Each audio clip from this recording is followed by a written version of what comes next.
നമസ്കാരം പ്രിയ പ്രേക്ഷകരെ. 1976 ഒക്ടോബർ മാസം 12 അന്ന് മലയാള സിനിമ സ്തംഭിച്ച ദിനമായിരുന്നു. മുംബൈയിൽ നിന്നും കൊച്ചിയിലേക്ക് ഒരു വിമാനം പുറപ്പെടുന്നു. ആ വിമാനം പറന്നുയർന്ന നിമിഷങ്ങൾക്കുള്ളിൽ തീഗോളമായി താഴേക്ക് പതിക്കുകയാണ്. അതിൽ മലയാളത്തിന്റെ ഒരു പ്രിയപ്പെട്ട നടിയും ഉണ്ടായിരുന്നു, നമ്മുടെ പ്രിയപ്പെട്ട റാണി ചന്ദ്ര. ഞാനിന്ന് അവതരിപ്പിക്കുന്നതും റാണി ചന്ദ്രയെ കുറിച്ചാണ്. അജിത് കുമാർ വ്ളോഗ്സിലേക്ക് എല്ലാവർക്കും സ്വാഗതം.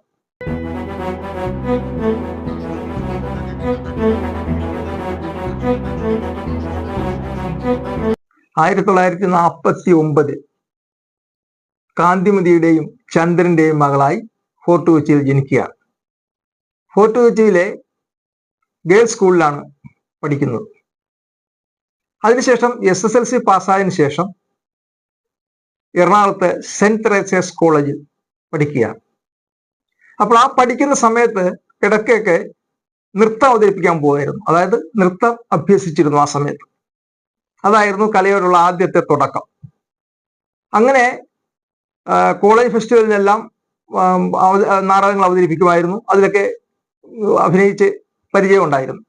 പക്ഷേ 1966 സൗന്ദര്യ മത്സരത്തിൽ മിസ് കേരളയായി തിരഞ്ഞെടുത്തത് റാണി ചന്ദ്രയായിരുന്നു.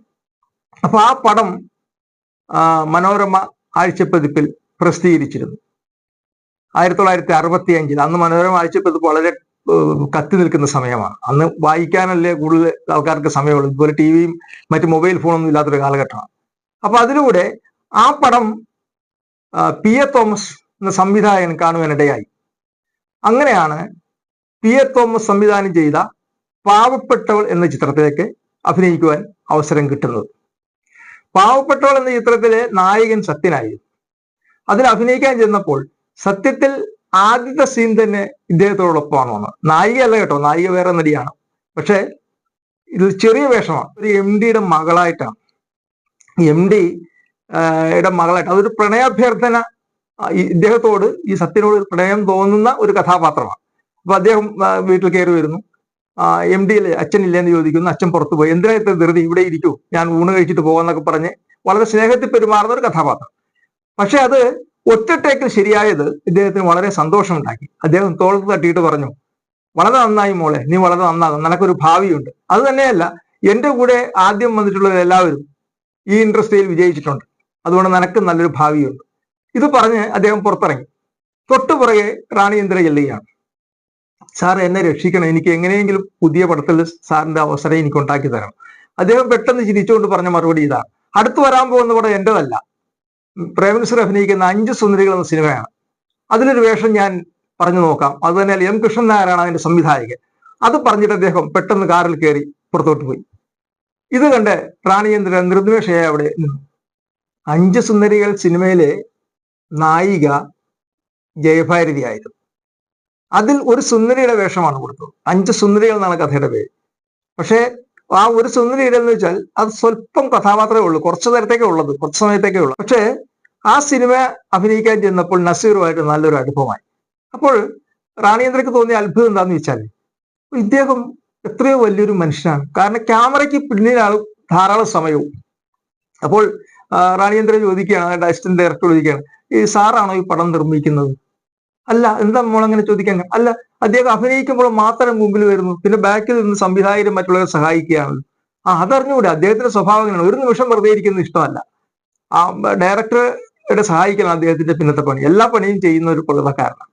അപ്പോൾ വലിയൊരു ആരാധനയാണ് റാണി ചന്ദ്രയ്ക്ക് തോന്നിയത്. റാണി ചന്ദ്ര പ്രേംനസീറുമായിട്ട് സംസാരിച്ചു. അപ്പോൾ നസീർ പറയുന്നൊരു വാക്കുണ്ട്, ഞാൻ അടുത്ത പടത്തിൽ വിവാഹ സമ്മാനം, എന്റെ അടുത്ത പടം വരുന്നു, അതിൽ നായിക ഷീലയാണ്, നിനക്ക് എൻ്റെ സഹോദരിയുടെ വേഷം ഒരു ചട്ടുകാലിയാണ്, കാലിന് സ്വല്പം സ്വാധീനക്കുറവുള്ള ഒരു കഥാപാത്രമാണ്, ആ വേഷം നിനക്ക് തരാം. അങ്ങനെ പറഞ്ഞ് പിരിയുകയാണ്. അങ്ങനെ വിവാഹ സമ്മാനം സിനിമ വന്നു. ആ സിനിമയിൽ വളരെ നല്ലൊരു അഭിനയ മുഹൂർത്തം റാണി ചന്ദ്ര കാഴ്ചവെക്കുകയും ചെയ്തു. അതായത് സഹോദരനെ അവസാനം, സഹോദരൻ ഈ സഹോദരിയെ വളരെ സ്നേഹിക്കുന്ന, അവസാനം സഹോദരനെ തള്ളിപ്പറയുന്ന ഒരു കഥാപാത്രമാണ് റാണി ചന്ദ്ര അതിൽ അവതരിപ്പിച്ചത്. അത് വളരെ വിജയിക്കുകയും ചെയ്തു. ഈ ചിത്രം വിജയിച്ചതോടുകൂടി റാണി ചന്ദ്രയ്ക്ക് പിന്നെ പുറകോട്ട് നോക്കേണ്ടി വന്നിട്ടില്ല. അടിക്കടി ധാരാളം അവസരങ്ങൾ വരികയാണ് ഉണ്ടായത്. നസീറും വിജയശ്രീയും നായികന്മാരായി വിജയിച്ച പച്ചനോട്ടുകൾ എന്ന ചിത്രം, അതിൽ റോസി എന്നൊരു കഥാപാത്രത്തെ അവതരിപ്പിച്ചു. അത് മുതലാളിയായ ജോസ് പ്രകാശിന്റെ മകളാണ്. അതില് പ്രേംനസീറിനെ കുരങ്ങ് കളിപ്പിക്കുന്ന, അതായത് ജോലിക്ക് വേണ്ടി അവിടെ ജോസ് പ്രകാശിനെ കാണാൻ വരുമ്പോൾ കുരങ്ങ് കളിപ്പിക്കുന്ന, പാട്ട് പാടിയാൽ അദ്ദേഹം ജോലി തരുവുള്ളൂ എന്ന് പറഞ്ഞ് കളിപ്പിക്കുന്ന ഒരു കഥാപാത്രമായിട്ടാണ് റാണി അഭിനയിച്ചിരിക്കുന്നത്. ആ സിനിമ നല്ല വിജയമായി. ആ സിനിമ കൂടി വിജയിച്ചതോടെ റാണിചന്ദ്രയെ എല്ലാവരും ശ്രദ്ധിക്കപ്പെട്ടു. KJ ജോർജ് സംവിധാനം ചെയ്ത സ്വപ്നാടനം എന്ന ചിത്രത്തിലാണ് പിന്നീട് അവസരം കിട്ടുന്നത്. അതിൽ മോഹൻദാസ് ആയിരുന്നു നായകൻ, ഉപനായകനായി സോമനുമായിരുന്നു.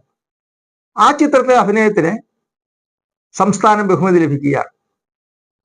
ആദ്യത്തെ അവാർഡ് ആ ചിത്രത്തിലാണ് ലഭിക്കുന്നത് റാണിചന്ദ്രയ്ക്ക്.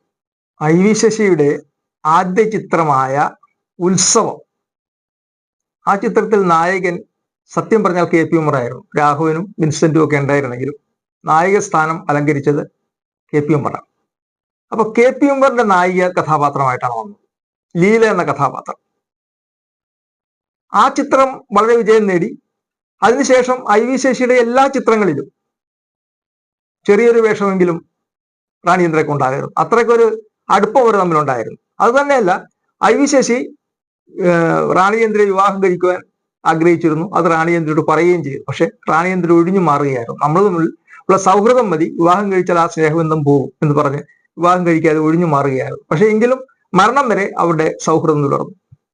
ശാലീനതയുള്ള കഥാപാത്രങ്ങളാണ് റാണിചന്ദ്ര കൂടുതൽ ചെയ്തിട്ടുള്ളത്. ഏകദേശം 67ഓളം ചിത്രങ്ങളിൽ വേഷമിട്ടു. 4 വർഷമേ അഭിനയിക്കാൻ അവസരം ഉണ്ടായുള്ളൂ. 3 തമിഴ് ചിത്രത്തിലും അഭിനയിച്ചിട്ടുണ്ട്. ഭദ്രകാളി എന്ന പേരിൽ ഒരു തമിഴ് ചിത്രം വന്നു. അത് ഗംഭീരമായ വിജയമായിരുന്നു. പക്ഷെ ആ വിജയവും അതിന്റെ ആഘോഷത്തിൽ ഒന്നും പങ്കെടുക്കുവാൻ റാണിചന്ദ്രയ്ക്ക് കഴിഞ്ഞിരുന്നില്ല. അതിനു മുമ്പ് റാണിചന്ദ്രയെ മരണം തട്ടിയെടുത്തിരുന്നു. പ്രേംനസീറിനെ കൂടാതെ രാഘവന്റെയും സുധീറിന്റെയും വിൻസെന്റിന്റെയും നായികയായി ധാരാളം ചിത്രങ്ങളിൽ തിളങ്ങിയിട്ടുണ്ട്. അതുതന്നെയല്ല, ഗാനരംഗങ്ങളിൽ പ്രത്യേകിച്ച് ശോഭിച്ചിട്ടുണ്ട്. അതായത് ഇപ്പോൾ പ്രത്യേകിച്ച് എന്റെ മനസ്സിൽ ഓടി വരുന്ന അയോധ്യ എന്ന ചിത്രം, അതിൽ രാഘവനോടൊപ്പം ഒരു ഗാനമുണ്ട്, കളഭത്തിൽ മുങ്ങി വരും വൈശാഖരജനിയിൽ. അതൊക്കെ വളരെ നമ്മുടെ മനസ്സിൽ പെട്ടെന്ന് തങ്ങി നിൽക്കുന്ന ഗാനങ്ങളാണ്. അതുപോലെ വിൻസെന്റിന്റെ കൂടെ ഇത് 1975 എന്ന് പറഞ്ഞൊരു ഗാനം പാടുന്നുണ്ട്, തൊപ്പിയൊക്കെ വെച്ച്. അത് ആ ചിത്രം കണ്ടവരെല്ലാവരും ഓർക്കും. ഹലോ ഡാർലിംഗ് എന്ന ചിത്രത്തിലാണ്. പിന്നെ ഒരു നോക്കു ദേവി കണ്ടോട്ടെ, മധുരം തിരുമധുരം വിൻസെന്റിന്റെ കൂടെ. ആ ഗാനമൊക്കെ നമ്മൾ റേഡിയോയിൽ കേൾക്കുമ്പോഴാണെങ്കിൽ എപ്പോൾ കേട്ടാലും ഓർക്കുന്നത് റാണിചന്ദ്രയായിരിക്കും. ഏതായാലും മലയാള സിനിമ ഒരിക്കലും റാണിചന്ദ്രയെ മറക്കുകയില്ല. പ്രേക്ഷകരും